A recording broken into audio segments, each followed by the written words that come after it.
Story 1. Calculus Class Lockdown. It was a typical, boring Friday in Mr. Harris's calculus class. 7th period. Spring break was right around the corner, and nobody felt like working. Since we didn't have a test, Mr. Harris pulled up a quiz game online and let us play as a class. He was always the laid-back type. We were halfway through a logo quiz when everything changed. Right after my friend Liam answered Adidas, the loudspeaker crackled on. The dean's voice came through, panicked. This is not a drill. Teachers, go into lockdown immediately. The room went ice cold.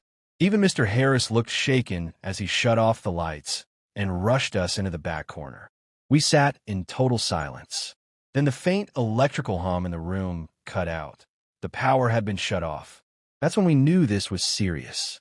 A few minutes later, we heard screaming in the hallway. A man's voice, loud, angry, getting closer. 2 girls in my class started crying, which only made the fear worse. Then came the banging, lockers first, then classroom doors. "I'll get you," the man yelled. When he started pounding on our door, one of the girls let out a scream. The noise at the door grew louder, more aggressive. It felt like it would never stop. Then silence. Footsteps faded down the hallway, along with distant shouting. About 10 minutes later, the dean came back on the loudspeaker. He explained that a man had forced his way into the school and attacked the front desk worker, who managed to escape and alert staff. They weren't sure if he had a weapon. The school didn't have security cameras back then, so no one knew where he had gone. Teachers were told to continue class, but keep doors locked. Later that night, a custodian found the man hiding in a storage closet. Rumors spread that he might have had a firearm on him, but before police arrived, he had disappeared. To this day, none of us know if he was ever caught. I just hope he finally got the help he clearly needed. Story 2. The man across the street. My middle school had 2 lunch periods. I was in the first one. It was a gray, rainy day in October. Suddenly, we heard 4 loud booms outside.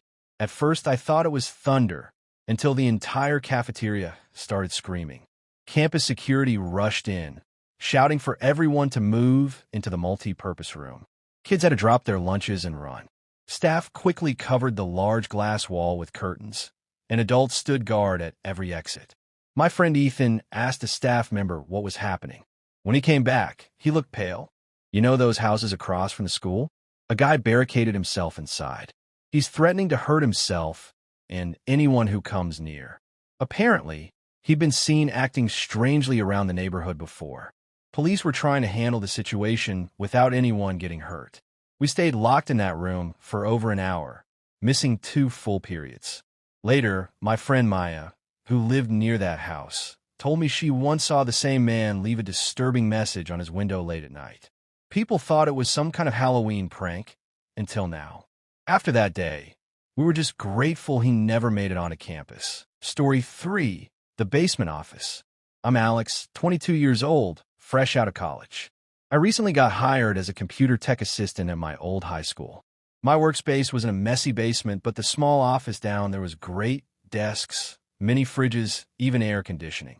One afternoon, my coworkers Ryan and Chris were upstairs when I got a call from the front office. School is on lockdown. Possible armed intruder. The office didn't even have a proper door. I shut off the lights and hid, texting Ryan and Chris, but they didn't answer. About 20 minutes passed. Then the basement door creaked open. Footsteps came down the stairs. They were heading toward my office. I slid into my desk, barely breathing. Someone entered the room, but didn't turn on the lights. Just stood there. Then my phone buzzed with a text. The sound was deafening in the silence. Footsteps moved closer. I panicked, crawled out, and begged, "Don't hurt me." A man grabbed my arm. He wore a red plaid shirt and a dark cap. "It's okay," he whispered. "I'm hiding too. Is there another exit?" Something felt off. I checked my phone. A message from Ryan. "This is insane. A guy in a red shirt shot Mr. Bennett. Stay hidden." My blood ran cold.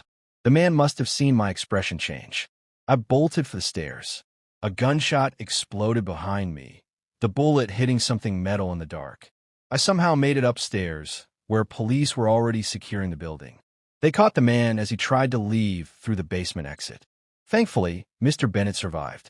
But even now, I still hear that gunshot in my head sometimes.